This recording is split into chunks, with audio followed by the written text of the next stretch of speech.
जी शुक्राना गुरु जी, अनंतम शुक्राना हमारे गुरु जी महाराज का। ओम नमः शिवाय, शिव जी सदा सहाय। ओम नमः शिवाय, गुरु जी सदा सहाय। शिव पुराण में अब 16th चैप्टर है यज्ञेश्वर अवतार। नंदीश्वर बोले, हे मुनीश्वर, अब आप शिव जी के यज्ञेश्वर अवतार को सुनिए। जब अमृत के लिए देवताओं और असुरों ने क्षीर सागर को मंथन किया तो पहले उसमें से हल विष निकला, संसार को भस्म करने लगा। फिर उसे देख दानव भयभीत होकर विष्णु जी को साथ ले शिव जी के पास गए, अपना सारा दुख कहा। शिव जी ने दयार्द्र होकर सारा विष पान कर लिया, जिससे उनके कंठ में श्यामता आ गई और वे नीलकंठ हो गए। पश्चात देवताओं और दानवों ने फिर समुद्र को मथा तो उसमें से रत्न निकले और अमृत का भी प्रादुर्भाव हुआ। तब अमृत को केवल देवताओं ने पान किया और दैत्यों ने नहीं पाया। इससे देवता दैत्यों का बड़ा द्वंद हुआ और राहु के भय से पीड़ित चंद्रमा भाग गए। शिवजी ने चंद्रमा को अपने सिर पर धारण करके उसकी रक्षा की और तदंतर दैत्यों से पराजित देवता जब अमृत पान करके विजयी हुए तो उन्हें अभिमान छा गया और शिवजी माया से मोहित हो अपने बल की बड़ी प्रशंसा करने लगे। तब उन्हें गर्वी हुआ देख शिवजी यक्ष का रूप धारण कर उनके पास गए और पूछा कि तुम लोग यहाँ किस कारण स्थित हो, मुझे ठीक ठाक बतलाओ। देवताओं ने कहा, यहाँ पर बड़ा भयंकर युद्ध हुआ था जिसमें सारे दैत्यों का नाश हो गया था और जो बच गए वो भाग गए। यज्ञेश्वर ने कहा, देवताओं, यह तुम्हारा गर्व मिथ्या है। तुम्हारा निर्माण करने वाला स्वामी कोई दूसरा ही है। क्या तुम उस महादेव को भूल गए हो जो व्यर्थ ही अपना बल बखानते हो? यदि तुम्हें अपने बल का ऐसा ही अभिमान है तो उसकी परीक्षा करो और मैं यहाँ एक तिनका स्थापित करता हूँ। तुम लोग इस तिनके को अपने अस्त्रों के जो भी तुम्हें मिले हैं उससे काट दो। ऐसा कहकर सत्पुरुषों के गतिदाता उन यज्ञ रूपी रुद्र ने देवताओं के आगे एक तिनका फेंककर सबका मद दूर कर दिया। तब सभी वीर अभिमानी विष्णु आदि देवता अपना पुरुषार्थ कर उस पर अपने अपने अस्त्र चलाने लगे। अनेकों प्रहार किए, परंतु उस पर तो गर्वहारी शिवजी का प्रभाव था और देवताओं के सब अस्त्र व्यर्थ हो गए। वे उस तृण को नहीं काट सके। देवताओं को आश्चर्य हुआ। तब उनके आश्चर्य को दूर करने के लिए वहां कुछ एक आकाशवाणी हुई कि यह यक्ष तथा गर्वों के विनाशक शंकर महादेव हैं। यह परमेश्वर कर्ता, पालन करता और विनाश करता है। इस आकाशवाणी को सुन सारे देवता हैरान रह गए और उन यज्ञेश्वर ईश्वर को प्रणाम करके उन्हें संतुष्ट करने लगे। देवताओं ने शिवजी की बड़ी स्तुति की। तब यक्षनाथ सब देवताओं को समझाकर वहीं अंतर ध्यान हो गए। यज्ञेश्वर के रूप में शिवजी ने सबका मद हरण किया। 17th शिव दशावतार। नंदी जी बोले, हे मुनि, अब शिवजी के 10 अवतारों को सुनो। उनमें पहला महाकाल नामक सज्जनों को भक्ति तथा मुक्ति देने वाला है और उसकी महाकाली शक्ति भक्तों को सर्वदा इच्छित फल देने वाली है। दूसरा तारा नामक अवतार पने सेवकों को सुख और भक्ति मुक्ति दाता है। तीसरा बाल नामक भुवनेश अवतार और उसकी बाल भुवनेश नामक शक्ति हुई। चौथा षोडश नामक विदेश की षोडशी शक्ति हुई जो भक्तों को सुख और मुक्ति देने वाली है। पांचवा भैरव की गिरिजा नामक भैरवी शक्ति श्रेष्ठ उपासकों की कामनाएं पूर्ण करने वाली है। छठवा छिन्न मस्तका गिरिजा नामक शक्ति भक्ति के मनोरथों को पूर्ण करती है। सातवां धूम्रवान नामक शंभु का अवतार हुआ जिसकी धूम्रवती नाम की शक्ति सज्जन उपासकों की फलदाता हुई। आठवां बगलामुख नामक सुखदायक शिव का अवतार हुआ। शिवजी ही महा आनंददायिनी बगलामुखी शक्ति हुई। नवा मातंग नामक शिव का अवतार हुआ और उसकी मातंग शक्ति हुई। 10वां कमल नामक शिव का अवतार हुआ और जिसकी कमला शक्ति भक्त पालक हुई। यह शिवजी के 10 अवतार सज्जन भक्तों को सर्वदा सुखदायक और भुक्ति मुक्ति दायक है। भगवान शंकर के ये 10 अवतार तंत्र शास्त्र से संबंधित हैं और इनकी शक्तियों की अद्भुत महिमा है। यह शक्तियां शत्रु के मारण आदि कार्य में अधिक प्रयुक्त होती हैं तथा यह दुष्टों को नित्य दंड देने वाली ब्रह्म तेज को बढ़ाने वाली है। अब है 18th चैप्टर एकादश रुद्रों की उत्पत्ति। नंदीश्वर बोले, हे मुनि, अब शिवजी के 11 अवतारों को सुनो, जिसके सुनने से असत्य आदि दोषों से उत्पन्न बाधा दुख नहीं देती। पूर्व समय में जब इंद्र अमरावती छोड़कर भाग गए थे, तब उनके शिव भक्त पिता कश्यप को बड़ा दुख हुआ। उन्होंने इंद्र को बड़ा धैर्य बांधकर स्वयं विश्वेश्वर की पुरी काशी को प्रस्थान किया। वहां पहुंचकर उन्होंने गंगा जी में स्नान करके विश्वेश्वर महादेव का पूजन किया और एक शिवलिंग की स्थापना कर देवताओं के हितार्थ प्रीति पूर्वक शिवजी का तप किया। तप करते करते उनको बहुत दिन व्यतीत हो गए। तब ऋषि को वर देने के लिए शिवजी प्रकट हुए और कश्यप जी से कहा कि हे मुनि श्रेष्ठ, वर ग्रहण करो। तब उन शिवजी के जो शिव का रूप था उसको देखकर कश्यप जी ने अंजलि बांधकर उनकी स्तुति की। महेश्वर स्वामिन, मैं सब प्रकार आपकी शरण हूँ, मेरी कामना पूर्ण कीजिए। मैं विशेषकर पुत्र के दुखों से दुखी हूँ, मुझे सुखी कीजिए, मेरे पुत्र हो और आप मुझे वर दीजिए। कश्यप जी के ऐसा कहने पर शिवजी तथास्तु कहकर अंतर्ध्यान हो गए। कश्यप जी प्रसन्न होकर अपने स्थान पर आए तथा देवताओं से सब वृतांत कहा। तब शंकर जी अपना वचन सत्य करने के लिए कश्यप से सुरभि में प्रकट हुए। उस समय बड़ा उत्सव हुआ। सब देवता कश्यप जी से बहुत ही प्रसन्न हुए। फिर तो कपाली, पिंगल, भीम, विरूषाक्ष, विलोहित, शास्ता, अजपाद, आपिर, बुद्धे, शंभु, चंड तथा भव, इन 11 रुद्रों ने सुरभि से जन्म लिया। ये सभी शिव के रूप तथा साक्षात सुख के साधन हैं। इन 11 रुद्रों ने देवताओं के हितार्थ संग्राम में बहुत से दैत्यों को मारा और देवताओं ने निर्भय होकर दैत्यों को विजय कर इंद्र आदि सहित स्वस्थ चित्त होकर राज्य किया। करोड़ों रुद्र अनुचर हैं जो तीनों लोकों में सर्वत्र स्थित हैं। अब है 19th चैप्टर दुर्वासा चरित्र। अब दुर्वासा जी के बारे में बताया गया है। नंदीश्वर बोलते हैं, हे मुनि, परम तपस्वी महर्षि अत्रि जो अनुसुईया जी के पति थे, उन्होंने ब्रह्मा जी की आज्ञा से पुत्री की इच्छावश स्त्री सहित जब ऋग्य नामक पर्वत पर जाकर विंध्याचल के समीप नदी के तट पर स्थित होकर ईश्वर की प्रसन्नता के लिए घोर तप किया, तो उनके सिर से बड़ी तीक्ष्ण अग्नि की ज्वाला प्रकट हुई। उस ज्वाला से संपूर्ण लोक भस्म होने लगे। ऋषि मुनि और इंद्र आदि देवता तप्त हो गए। तब इंद्र को साथ लेकर सब देवता ब्रह्मा जी के पास गए, अपना दुख निवेदन किया। ब्रह्मा जी विष्णु जी को साथ लेकर देवताओं सहित शिव जी के स्थान को गए। सबने मिलकर एक स्वर से शिव जी की बड़ी स्तुति की। फिर अत्रि के परम तप से उत्पन्न अग्नि का दुख कहा। शिव जी ब्रह्मा विष्णु के साथ बैठ सम्मति करने लगे। फिर अत्रि ऋषि को वर देने के लिए वे तीनों देवता उनके आश्रम पर पहुंचे। अत्रि जी ने सबके चिन्हों से पहचान कर सबकी अलग अलग स्तुति की। फिर कहा, ब्रह्मा विष्णु शिव आप संसार भर के पूजनीय माने गए हैं। तब प्रभु ईश्वर सृजन, रक्षा और विनाश करने वाले हैं, परंतु मैंने तो केवल एक शिवजी के ही पुत्र के कारण स्त्री सहित उनका ध्यान किया था। फिर आप तीनों देवता क्यों चले आए? मैंने इस भ्रम को दूर करके मुझे इच्छित वर दीजिए। तीनों देवता बोले, मुनिराज, जैसे आपने संकल्प किया वैसा ही होगा। हम तीनों देवता ब्रह्मा, ईशा और विष्णु समान हैं, अतएव हमारे अंश से तुम्हें 3 पुत्र प्राप्त होंगे। ऐसा कहकर वे तीनों देवता अपने अपने स्थान को चले गए। अत्रि मुनि भी वर सानंद अपने स्थान को गए और अनुसुईया सहित बड़े प्रसन्न हुए।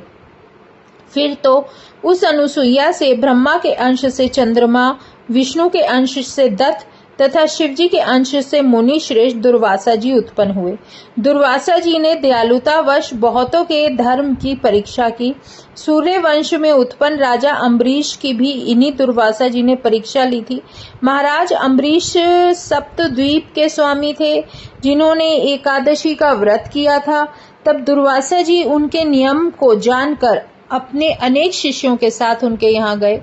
राजा ने थोड़ी सी द्वादशी पाकर पारण का विचार किया था और जो ही वे पारण पर बैठने वाले थे, दुर्वासा जी वहां जाकर रुष्ट हो गए। धर्म की परीक्षा को मुनि उनसे कठोर वचन कहने लगे। उन्होंने कहा कि मुझे निमंत्रण देकर बिना भोजन कराए जल क्यों पी लिया, इसका फल दिखाऊंगा। ऐसा कहकर ऋषि ने क्रोध में राजा को अपने शाप द्वारा भस्म कर देना चाहा। उसी समय राजा की रक्षा को सुदर्शन चक्र आ गया। शिव की माया से मोहित मुनि को शिव रूप नहीं दिखा जाना और मुनि को जलाने चला।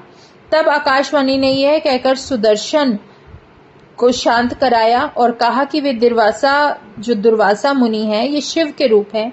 सुदर्शन चक्र को शिवजी ने ही विष्णु के लिए दिया। सुदर्शन शांत हो गया। राजा अम्बरीश ने दुर्वासा जी को शिवजी का अवतार समझ उन्हें प्रणाम किया। उनके घर इच्छित भोजन करने गए थे। इसी प्रकार एक बार दुर्वासा जी से रामचंद्र जी ने नियम किया था कि हमारे तुम्हारे संवाद में कोई ना आए पाए। तब एक समय वे दोनों महानुभाव एकांत में बैठे वार्तालाप कर रहे थे और गलती से लक्ष्मण जी वहां आ गए। इससे रामचंद्र ने अपने प्रण के अनुसार शीघ्र ही अपने भाई लक्ष्मण को त्याग दिया। रामचंद्र के इस दृढ़ नियम से दुर्वासा जी प्रसन्न हो गए और उन्होंने वरदान दिया। इसी प्रकार उन मुनि श्रेष्ठ ने श्री कृष्ण जी की भी परीक्षा ली और जब विष्णु भगवान भूमि का भार उतारने के लिए वासुदेव जी के पुत्र आए बनकर, तो ब्राह्मणों की भक्ति कर वे नित्य ही बहुत से ब्राह्मणों को भोजन जिमाते रहे। श्री कृष्ण जी ब्राह्मणों के बड़े भक्त हैं, ऐसी प्रसिद्धि सुनकर उनकी परीक्षा लेने आए। जब श्री कृष्ण जी रथ जोत उसमें रुक्मणी को बिठाकर चले तो दुर्वासा जी ने पहुंचकर श्री कृष्ण जी से प्रसन्न होकर उन्हें यह वर दिया कि तुम्हारे अंग वज्र के समान हो जाए। ऐसे ही जब एक समय दुर्वासा जी नग्न हो जल में स्नान कर रहे थे तो उन्हें नंगा देख द्रौपदी ने अपनी साड़ी का वस्त्र फाड़ कर उन्हें शरीर ढकने को दे दिया। वह वस्त्र जल में बहता हुआ उनके पास गया। दुर्वासा जी ने उसे उठाकर अपने आप को ढक लिया और द्रौपदी को उस वस्त्र के स्थान पर उनको वस्त्र बढ़ने का वर दिया, जिस वरदान से द्रौपदी ने पांडवों को सुखी किया। जय गुरु जी। अब है हनुमान अवतार। 20वां अध्याय है हनुमान अवतार। नंदीश्वर बोले, हे मुनि, एक समय जब शिवजी ने विष्णु जी का परम मोहिनी रूप देखा तो लीलावश वे बड़े काम से व्याकुल हो गए और रामचंद्र जी के कार्य के लिए अपना वीर्यपात कर दिया। सप्त ऋषियों ने उस वीर्य को पत्ते पर स्थापित करके गौतम की पुत्री में वर्ण के द्वारा रामचंद्र जी के कार्य को सार्थक बनाने के लिए अंजनी में प्रवेश कराया। फिर तो उस वीर्य से महाबली और ये बहुत बड़ा पॉइंट समझने वाला है, बड़ा अच्छा है। हमें नहीं पता था हनुमान जी के बारे में। ये देखिए नंदीश्वर बोलते हैं, एक समय जब शिवजी ने मतलब भगवान शिव ने विष्णु का मोहिनी रूप देखा, जब मोहिनी ने वो अमृत कलश बदले थे तब की बात है, तो लीलावश लीला दिखाने के लिए वो बहुत व्याकुल हो गए और रामचंद्र जी के कार्य करने के लिए उन्होंने अपना वीर्यपात कर दिया और सप्त ऋषियों ने उस वीर्य को पत्ते पर स्थापित कर गौतम की पुत्री में वर्ण के द्वारा रामचंद्र जी के कार्य करने के लिए उसे अंजनी के अंदर प्रवेश कराया। फिर तो उस वीर्य से महाबली और पराक्रम युक्त वानर शरीर वाले हनुमान जी अपने बाल्यकाल ही में सूर्य को कोई लघु फल जानकर उसे खाने दौड़े। इसलिए हम लोग हमेशा बजरंगबली को भगवान शिव का ही अंश बोलते हैं, क्योंकि ये उन्हीं का अंश है। कई बार सब लोग सही से समझ नहीं पाते हैं, लेकिन ये उन्हीं का आशीर्वाद है कि बजरंगबली को धरती पर आना था भगवान राम के कार्य करने के लिए, जो कि उन्हें जन्म ही इसलिए मिला था। परंतु जब देवताओं ने विनती की तो सूर्य को छोड़ दिया। देवताओं और ऋषियों ने उन्हें महाबली शिव का अवतार समझा। बहुत से वरदान दिए गए। हनुमान जी प्रसन्न हो अपनी माता के पास गए। जय गुरु जी। मेरे से रहा नहीं जा रहा, मैं बोलती हूँ, क्योंकि हमारे जो पूर्ण गुरु जी हैं, जो हमारे बड़े मंदिर वाले गुरु जी हैं, जो हमारे बहुत प्यारे भगवान हैं, महाशिव का अंश है, जो हमारे गुरु जी महाराज हैं, सच में उनका फेवरेट नंबर होता था 20 नंबर। क्यों होता था? क्योंकि ज़्यादातर उन्हें 20 अंक बहुत पसंद था। उन्हीं के सत्संग सुने हैं। और इस शिव पुराण में जब मैं पढ़ रही हूँ तो इसमें जो तृतीय शतरुद्ध संहिता चल रही है उसके अंदर 20 नंबर पर ही हमारे हनुमान जी का बर्थडे है। और हनुमान जी तो है ही हमारे प्यारे से भोलेनाथ के अंश। तो जय गुरु जी, शुक्राना गुरु जी। बहुत प्यारे प्यारे सत्संग समझ में आ जाते हैं। अब हनुमान जी के बारे में भी पढ़ने में बड़ा अच्छा लग रहा है। हनुमान जी प्रसन्न होकर अपनी माता के पास गए जब उन्होंने सूर्य को दौड़ा था खाने के लिए, लेकिन सबकी विनती करने पर छोड़ दिया था। मतलब बहुत सारी पावर्स थी।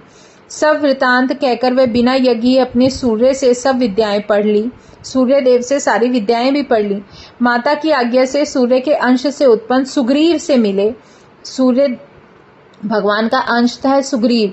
सुग्रीव अपने बड़े भाई द्वारा अपनी स्त्री के हरण से महान दुखित हो ऋष्यमुख पर्वत पर रहते थे और हनुमान जी सुग्रीव के पास रहने लगे और उनके मंत्री बन गए।